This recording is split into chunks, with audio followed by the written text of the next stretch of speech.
everyone. Welcome back to the Earthdawn Survival Guide, the podcast for all disciplines, paths, players, and game masters. With your questers, Josh and Dan, I am Dan. I am Josh.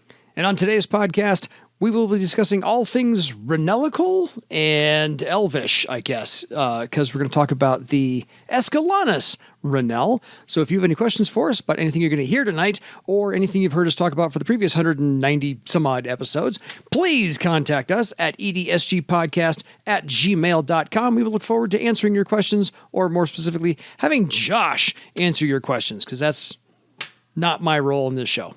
One quick thing I do want to mention before we get into this. I finally made the decision to abandon Twitter.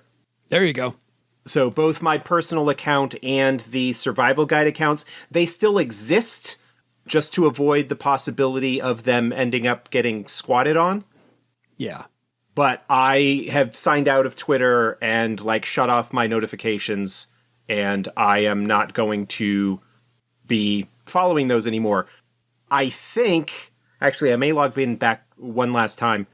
Yeah. Just to make sure that I've got the link tree thing in my bio. If you want to find me other places, you can. I am on Mastodon. I am on Blue Sky. I am on Facebook, although I don't really do much Survival Guide stuff on Facebook. I'm on, of course, the Discord. You can find me if you need me. I was thinking of joining Threads, but I just haven't had any time to really consider anything, really. I have not done Threads. I'm on Instagram, but that's mostly to just follow people. I don't really post at all. Yeah, fair. Me too. Because it's more pictures, and I don't do a lot of picture stuff. Fair. So anyway, that's what's going on there.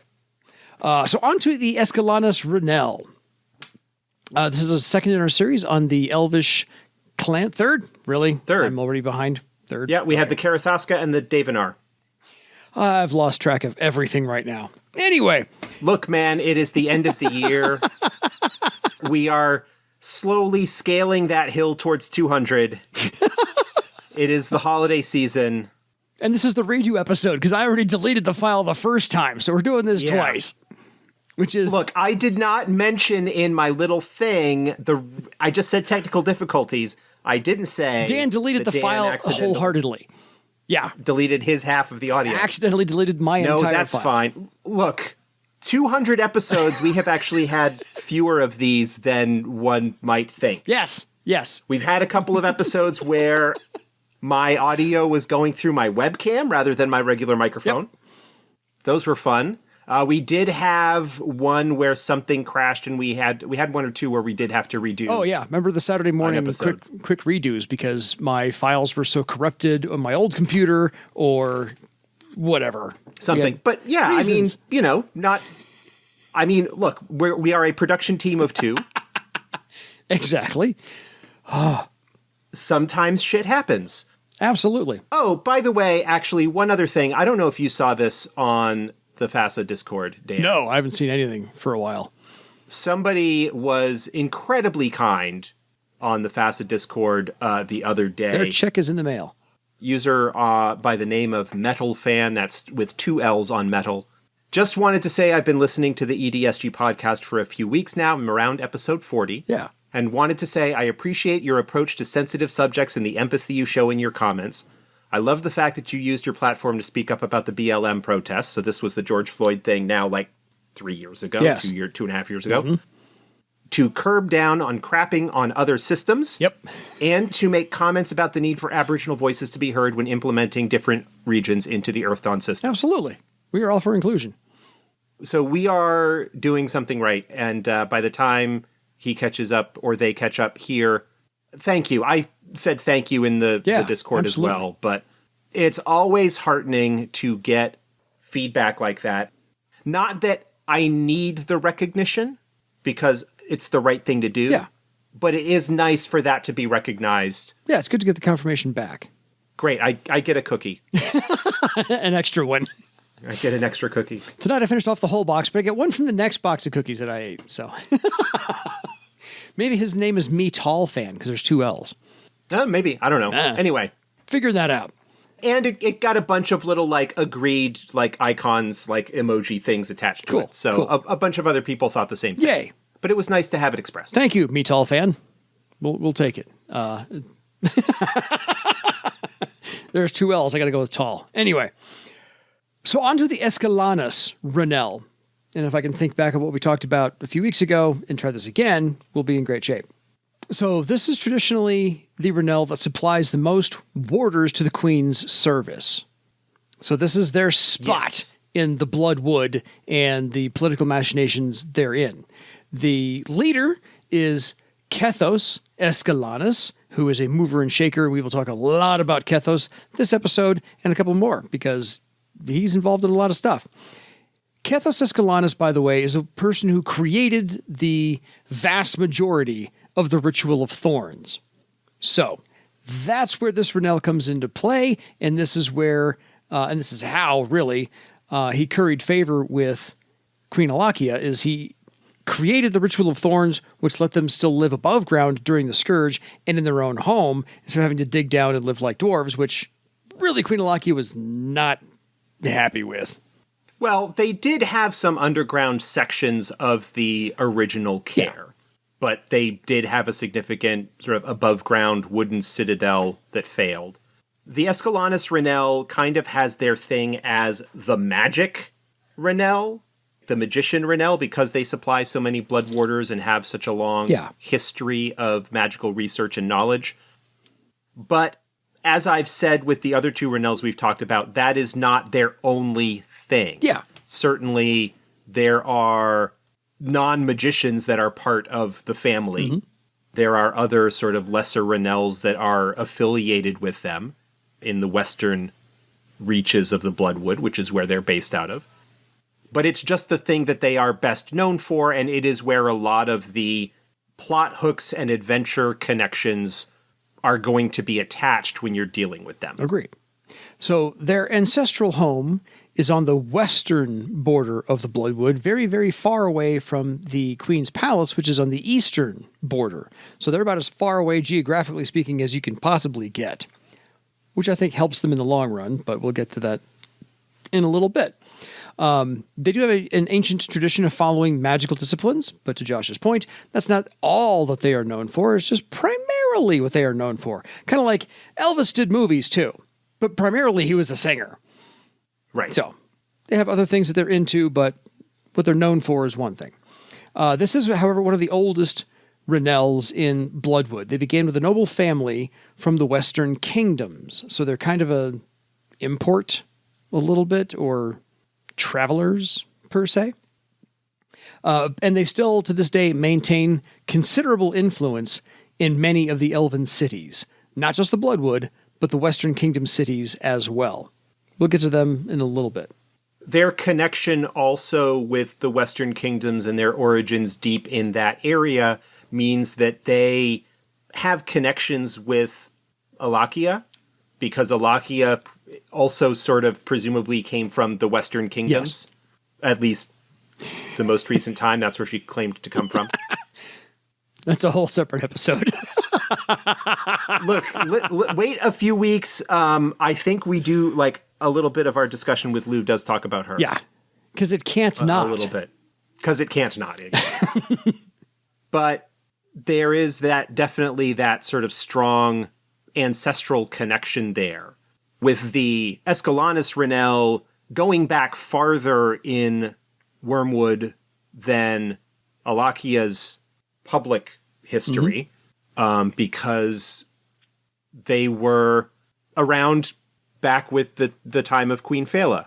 Queen Failla was the one that granted the warders permission to establish their research center in the heart of the wood. Yes.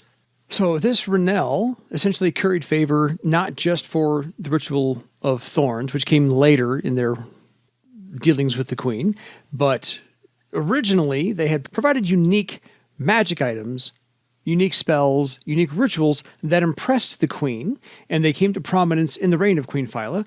Other things that they have done that are unique to them, that actually curried the favor of the Queen, was that the Ranelle created the Blood Warders. It was their idea, which were basically warrior magicians at the time, so that if they were going to be dual disciplined of any sort, this is where that kind of came from. And they were created to patrol their borders within the Bloodwood, keep people from coming in and going out where they shouldn't be.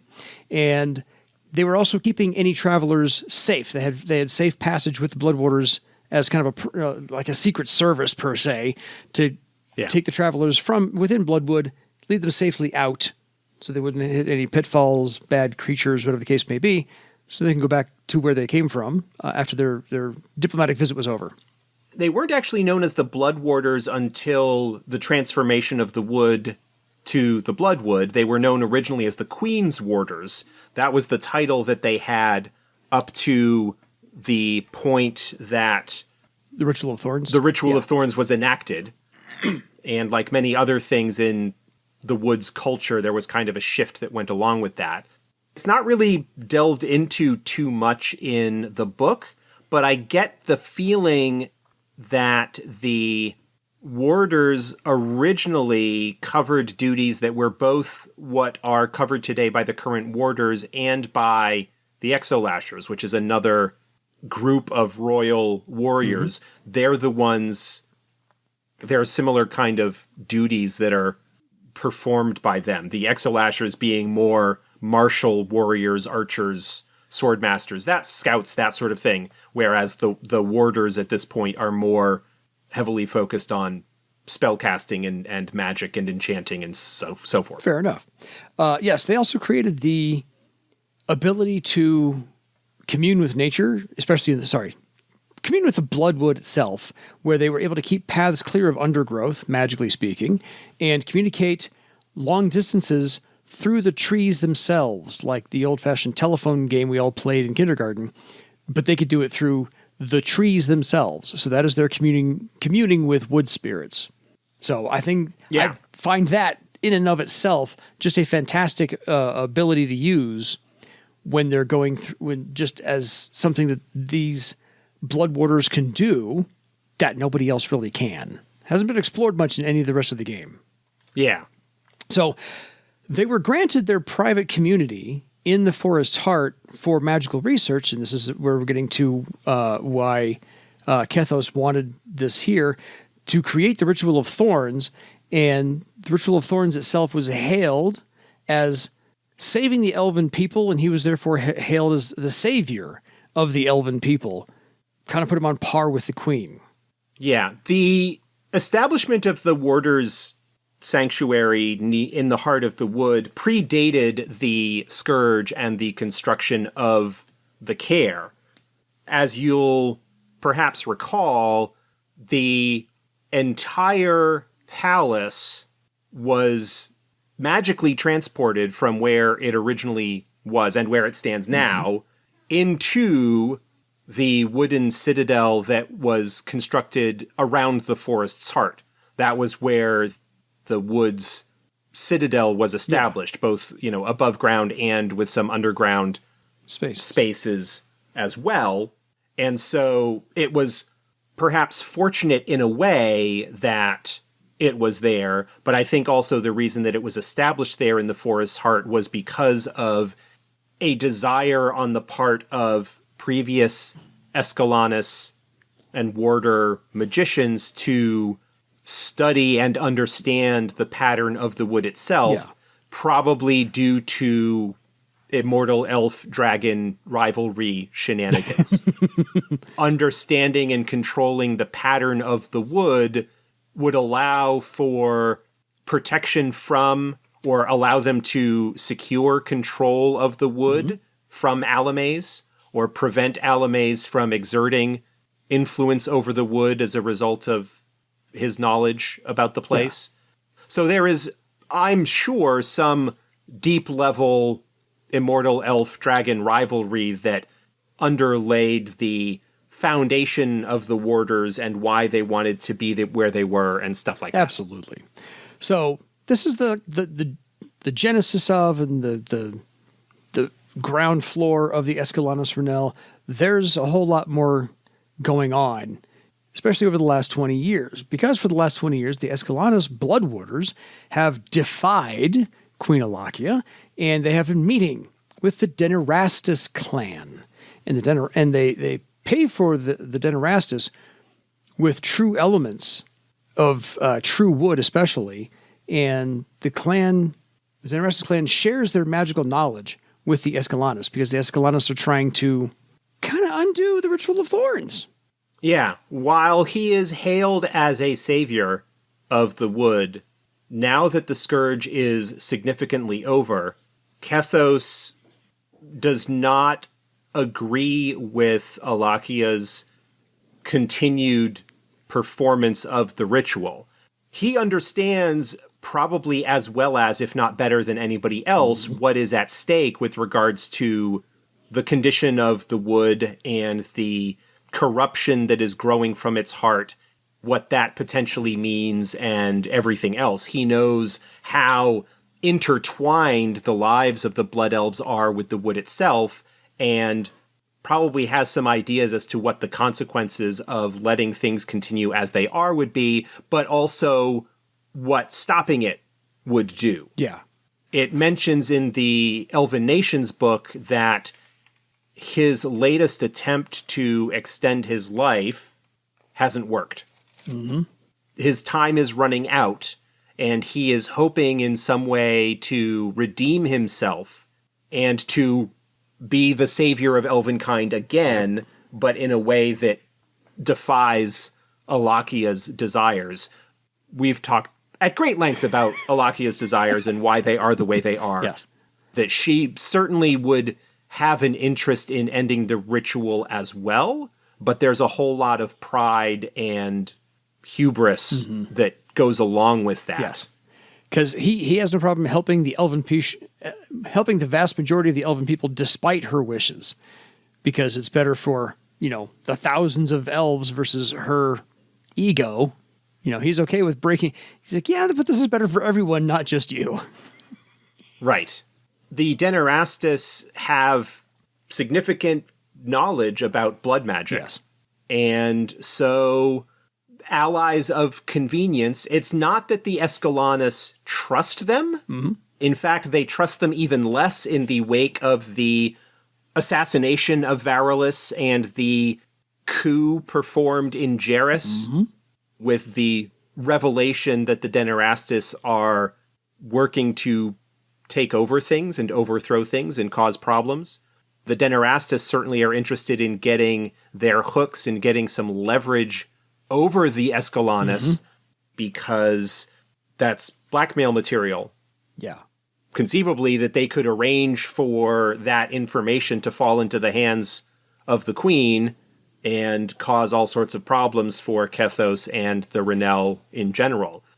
A Ranelle that has, for the past several centuries, been loyal to the throne, that supported the decision to not go with the Theron rights of protection and passage. Yeah. That supported, everything that has gone on with regards to Alachia's decisions and all the rest of that. And Kethos is no longer in line with that. And has been exiled from court as a result of his disagreements with Alachia. Yeah. He's not been exiled from the wood, but he's no longer welcome in court, at least for now. Yeah, for now. Because Alachia. Because she is a garbage person. Well, all you really need to say is because Alachia, and I think everybody understands what we're talking about. Totally so. So let's talk more about Kethos real quick, because he's one of those people of note in the essay from the Elven Nations books. There's going back into 4th edition now. Yes, he is the elder leader, but of an advanced age, to your point. He is actually born before the Scourge, and he's been keeping himself alive with this ritual to extend his life unnaturally so. He's not immortal, as we have come to recently find out. At least he's come to recently find out. But the other secret is that he's Alachia's on-again, off-again lover, basically at her discretion, because Alachia. He did create the basis, 80-90% of the Ritual of Thorns, and he was the first person to undergo it to prove to Alachia that it could work. So that's the thing. And the Ritual of Thorns really is binding a wood spirit to your bones. And so that's... Right. Yeah, that's the whole complex It is forming a complex possession of sorts with a wood spirit into the elf that is what generates the thorns, and then the blood that drips from the thorns is what is powering the ritual that remade the pattern of the wood to reinforce its protections against the horrors in a significant act of renaming magic that is causing lots of problems. Absolutely. And to your point, he has withdrawn from the court politics over the last 20 years after his banishment for that year and a day or so, letting him do more focus on trying to undo the Bloodwood, because you have to undo this ritual spell that is, as you said, intertwined, complicatedly intertwined between the blood that comes out of the blood elves themselves, drips onto the ground and goes into the forest, feeds Oakheart, and it's a never-ending cycle. So how do you stop that? Plus rename the place, and yeah, it's a big old, massive, powerful tangle of magical stuff, for lack of a better term, and it is very, very complex to undo. If it's not done carefully, the consequences to the wood and or the blood elves are catastrophic. Yes. There is no telling ultimately what may end up happening. It could be that you could stop the ritual, undo the ritual, no longer have them be blood elves, but that could destroy the wood. Mm-hmm. It's possible that the destruction of the wood, because of the connection of the elves with the ritual, could cause problems for them, and it could be just as devastating in terms of how many people might end up dying from it as died from the ritual in the first place. Set of circumstances. We've talked about this before. The redemption of the wood, the potential resolutions to that are epic. They are endgame type, massive final goals. It's the sort of thing that would be the capstone of a long-term, powerful campaign that would involve not just the Bloodwood, but probably significant interest from both Shosara and Seriatha, as well as the Seekers of the Heart and other elves of the Barsavian diaspora. Mm-hmm. Probably interest as well from Thera and anybody else with significant political interest in the area just because of the stakes involved and the power of the wood as an entity. Yeah. Right now, the wood isn't able to exert a lot of influence because of their self-imposed isolation. Mm-hmm. But if that were to change as a result of the ritual being done, there's a lot of fallout that could come about as a result of that. Absolutely. And nobody really knows exactly what that would be, which is fantastic. Totally. You get to make that up for your game masters. So I wouldn't exactly imagine using Kethos as an NPC, but he should be lurking in the background if you're going to be using this Ranelle in any way, shape, or form, because he is a powerful magician. He's studied the elementalist discipline, wizard discipline, and nethermancer discipline. He's got all three of those. My guess is at a very high circle for all of them trying to undo this ritual. But because he's not in court anymore, somebody has to be in court. And that person is Orlando Escalanas. He's the current consortus of the Elven Court on behalf of this Ranelle. He is a longtime friend of Kethos and a very, very trusted advisor. He is also the spy master. They together, Kethos and Orlando, staged a falling out on purpose with Kethos. This is their master stroke to get Kethos out of the spotlight so he can focus on this spell, only this spell, that's it. Orlando is the otherwise spy master.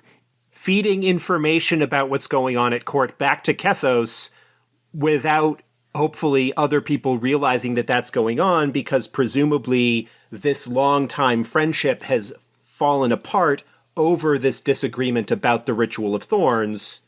Orlando continues to be loyal to his friend, but any time that they sort of appear in public together, they have this act of being very cool and aloof and distant so that nobody suspects that they are continuing to work as closely as possible. Orlando, I imagine, is definitely keeping tabs on who might be secretly expressing some concerns over what's going on with the ritual. The Seekers of the Heart are not actually someone that Kethos is interested in working with, because despite his disagreement with Alachia, he is still a loyalist to the throne, to the court, and the Seekers of the Heart really are looking for revolution. They are looking to upend and completely shatter the Elven court, because they believe that that is the only way that the ritual is going to end, and that is by overthrowing Alachia and the court in particular, and Kethos doesn't want that to happen.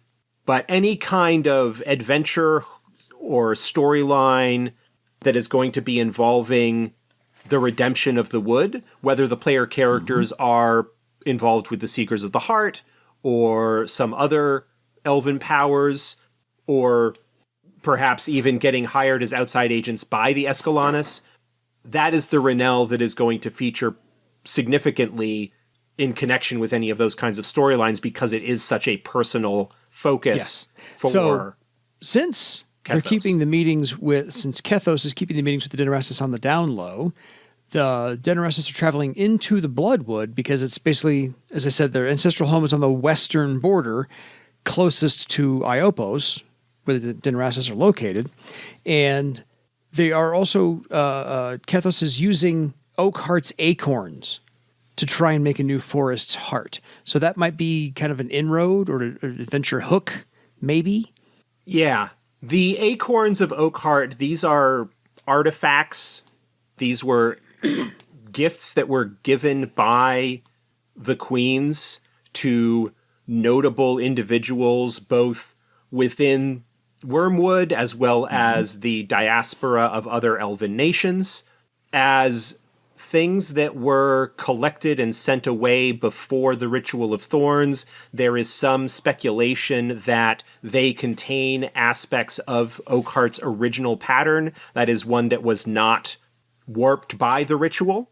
So a lot of folks are interested in collecting as many of them as possible, either to gain insights into a way to restore Oakheart's pattern and heal the corruption and damage that it is suffering as a result of the Ritual of Thorns, or possibly to grow a new Oakheart, to grow a new one to replace the damaged one. The Bloodwood are interested in these. Seriatha and Shosara are both interested in these, because there is an argument that could be made that if a new Oakheart is grown, but it is grown somewhere other than the wood, then that place where the new Oakheart is could claim to be the proper seat of elven culture. And so that is sort of a through line, MacGuffin hunt for this Elven Nations book in this sort of post-Second War era. And it was even a little bit beforehand, but the focus is even greater now because there are a lot of them. Like, the exact number is not known, but it's known that there are a lot of them out there. And so it is very easy to make the collection or transport or discovery or anything connected with them would be interesting to a lot of people for various reasons. I do want to clarify that in recent years, the meetings with the Denairastas are no longer happening within the wood. They don't trust the Denairastas well enough to let them in anymore. Fair. They meet with them outside the wood proper. And there is certainly an opportunity connected with that for independent agents to be hired by either the Escalanas to do scouting or security for a meeting site, or some other power or person that has learned about them and wants the group to find out what's going on. The Devanar, I imagine, would be interested in the potential aspects. treasonous aspects, where they are in a way even more loyal. That kind of information that Kethos has been breaking the Queen's edicts beyond just disagreeing with her is actually meeting with the Denairastas. That's certainly leverage that they would like to take advantage of in some respects. Other houses as well, certainly the Escalanas, with the status that they have, lots of people would be interested in or 13, taking them down a peg or 3 or 13, because there's a lot of political machinations and perhaps Game of Thrones-ish style one-upmanship and manipulations and political stuff that goes on. There's a lot of fascinating potential in the Bloodwood, and I've expressed this before. The biggest problem with it is that it is isolationist and is difficult for non-blood elves to really get involved in what's going on with the internal politics of the wood. But of course, that is something that could be manipulated if the Escalanas want to meet with folks inside the wood. I imagine they would be able to swing some connections with the Karathaska to help people get into the wood through sort of the black market means from Caer Idolon. From there, be escorted up into the western reaches where they could meet with Kethos. Exactly. And perhaps because I wouldn't trust anybody either after you literally assassinated King Varulus. Yeah, you don't get to come into my wood either because the queen, no, if you can get to Varulus, then you can get to the queen. So, pass. We'll meet you somewhere else. Yeah, it's not even necessarily the queen. I think it's just a general wariness of potentially giving the Denairastas access to things that could allow them to leverage some kind of power of any sort, magically speaking, over the wood or people in it. I think because of the history that the warders and the Escalanas have in terms of studying and understanding the pattern of the wood, which is what eventually sort of led to their ability to do the Ritual of Thorns, they know how dangerous it would be for the Denairastas to be able to get access to There is one more person we got to talk about in the Escalanas Ranelle. Now, this person may or may not be real. They may be a legend. This is completely sort of separate from everything else that we've been talking about. I like it. I think it's cool. It's neat. It's a little bit of ghost story, as you said. We're not even sure necessarily that the person is real or exactly what's going on.